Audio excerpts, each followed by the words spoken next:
So Israel, not content with all the people they murdered the first time, came back to Al-Shifa Hospital on March 18th, and they left predictable devastation and death in their wake. So let's take a look at this that was put together by TRT World.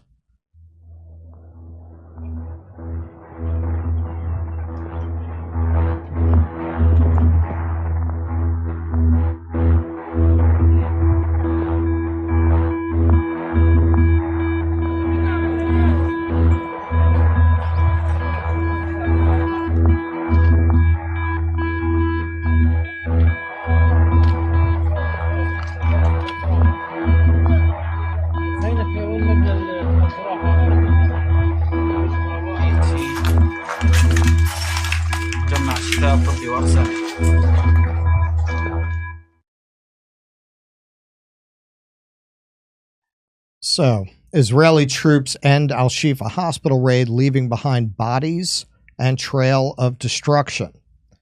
Israel's military has withdrawn from Gaza's largest hospital, Al-Shifa, after a 14-day siege that witnesses and Palestinian officials say has left buildings largely destroyed and bodies strewn across the complex. The Israel Defense Forces confirmed its withdrawal Monday, saying its troops had killed Hamas militants and seized weaponry and intelligence documents.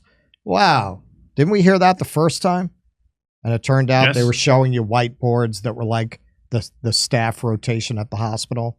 They were telling you these were Hamas command structures.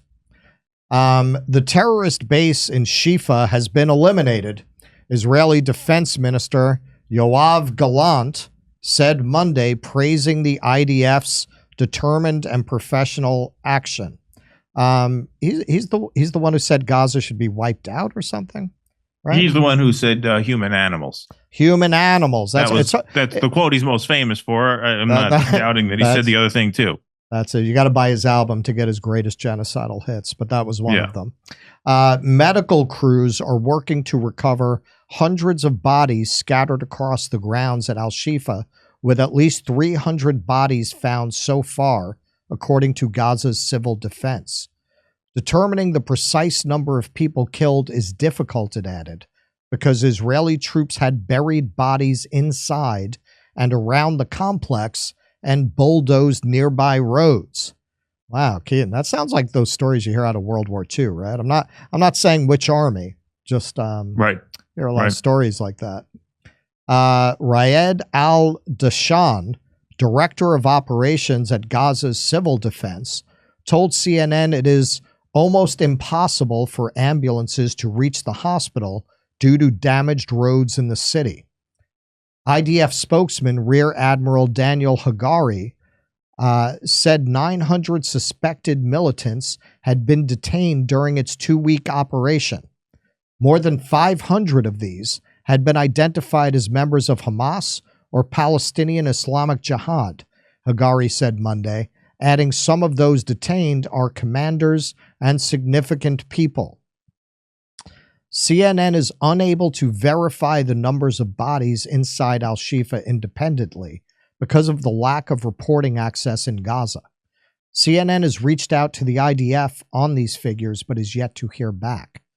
Gaza's Ministry of Health said about 3,000 people were inside the hospital when the IDF began its raid on March 18th, its second on the facility in nearly 6 months of war with Hamas. After claiming its first operation in November had been a success, the IDF in January said it had completely dismantled Hamas's command structure in northern Gaza, only for Hamas reportedly to return to the same site months later, sparking a renewed Israeli assault. Qadir al-Zanun, a journalist from the official Palestinian news agency Wafa, also working for CNN, said the scene at Al-Shifa after the IDF's withdrawal was like a horror movie. Bulldozers crushed bodies of people everywhere around and in the yard of the hospital, al-Zanun said.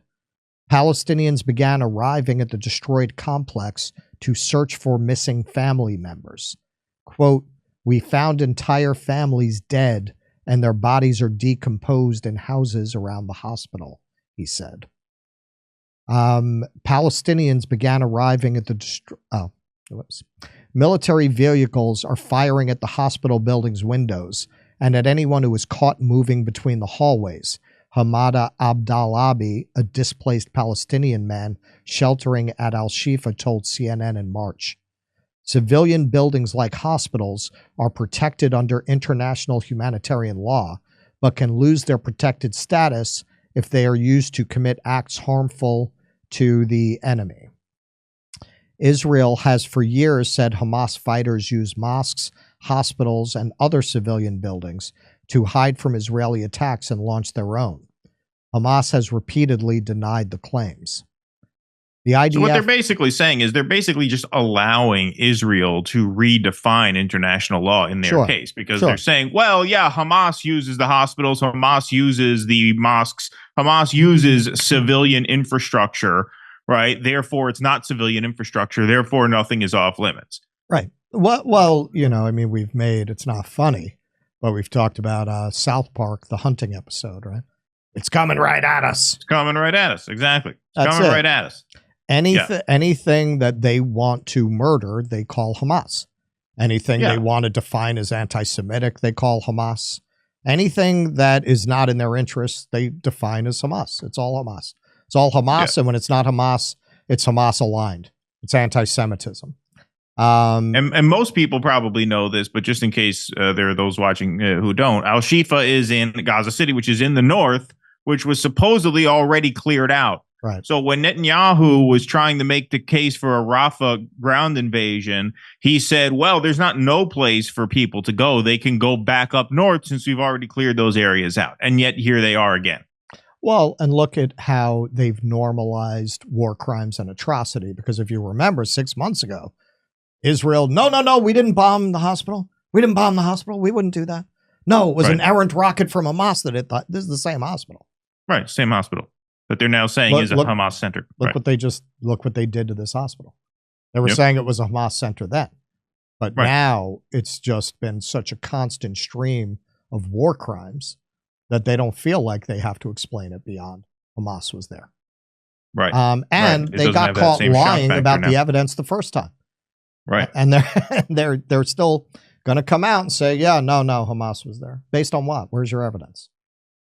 They haven't shown, they have not shown anything. The Washington Post said there was no real evidence to back up what they said the first time.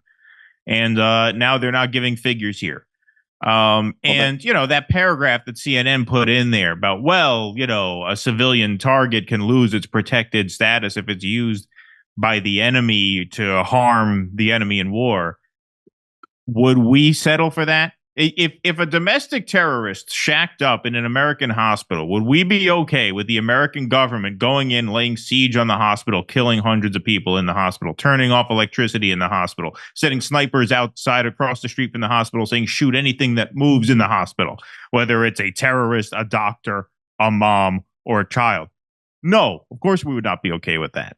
So it's not surprising that paragraph is in the article. But when you ask yourself, would we be okay with our military laying siege upon an American hospital just because there was a terrorist inside? Of course not. It's not even a question. Well, they left behind mass graves the first time when they attacked Al-Shifa. If you remember, we covered that. I think we covered it on Jimmy's show. There was video of them uncovering mass graves. And according to this, they did it again. They're leaving behind mass graves and bodies in the rubble. It's just, these are the things that you read in these nations that we would be screaming to the heavens about the human rights abuses. And this is an ally. And we're sending them more bombs. We're sending them bombs of a type that are designed to level entire areas in a place that we know is primarily civilians. The IDF said its troops had killed terrorists in close quarters encounters, located numerous weapons and intelligence documents throughout the hospital, while preventing harm to civilians, patients, and medical teams.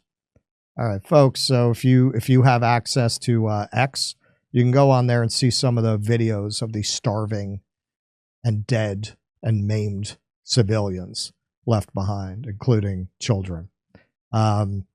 Jimmy actually shared a video. It wasn't Al-Shifa, but of the IDF executing an old man with his hands in the air. This is as horrific as almost any war crime committed against a civilian population in world history. And it just keeps on compounding. It's just horrible. It stressed its operations in and around the hospital were a precise anti-terror mission, and that it had done its utmost to minimize civilian harm. International organizations have condemned the siege, with World Health Organization Director General Tedros Adhanom Ghebreyesus, that's the best I'm doing there, warning that hospitals should never be battlegrounds. WHO and other humanitarian groups had been warning of an ever-nearing famine in northern Gaza. By late March, 70% of the population was suffering with catastrophic levels of hunger, according to a UN-backed report. All 2.2 million people in Gaza do not have enough food to eat, with half of the population on the brink of starvation and famine projected to arrive in the north, quote, anytime between mid-March and May 2024, according to the Integrated Food Security Phase Classification. You understand what's going to start happening over the next few weeks? You're not looking at thousands. You're not looking at tens of thousands. You're looking at hundreds of thousands of people are going to die over the next 2 months if something is not done.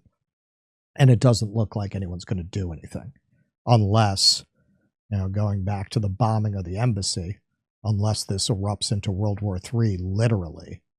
Certainly Israel and the United States is not going to do anything to prevent this famine. Eaton? No, I don't have anything. I think is that all you got? Well, I just want to point out, to put a button on it, that Israel's making these claims about how they know Hamas is there. And I want you to remember last time, this is Jackson Hinkle posted this, CNN analysis video suggests IDF might have rearranged weaponry at Al-Shifa prior to news crew visits. So you might remember this. You can look up the video pretty easily. CNN did a follow-up story showing how Israel had doctored the evidence, including, I believe, that whiteboard thing is in it. So you can't believe anything that these people say. Just because they claim Hamas is there doesn't mean Hamas was there. And certainly, I mean, it's just so sick looking at that footage, looking at the scale of the destruction, that they have the balls to tell people it was a surgical strike where they took every pain to avoid civilian casualties. Well, you're pretty fucking bad at it then. Yeah, and you're in a hospital, right? You have IDF soldiers on the ground in the hospital. It's not like you drop a bomb from the air. Right. So why are there any civilian casualties then? Right. You have people on the ground in there. Right. We've heard reports, we've heard reports of really horrible stuff happening, which I don't even want to say on this air. But we know that people were shot at point blank range in there. If you look at some of the findings, you have people with hands tied behind their backs. I mean, it's just unthinkable stuff. And so, yeah, it's pretty obvious that their word is not to be trusted ever again, not just in the context of this conflict, but ever again. We can only hope that some miracle saves the Palestinian people, and that the people doing this to them are tried for their crimes one day the way that they need to be. Hey, there's still tickets available in Stockholm, Oslo, Stroudsburg, Pennsylvania, Cortland, New York, Oakmont, Pennsylvania, El Paso, Texas, San Antonio, Texas, Edmonton, Alberta, Vancouver, British Columbia, Denver, Ashland, Virginia, and Athens, Georgia. See you there.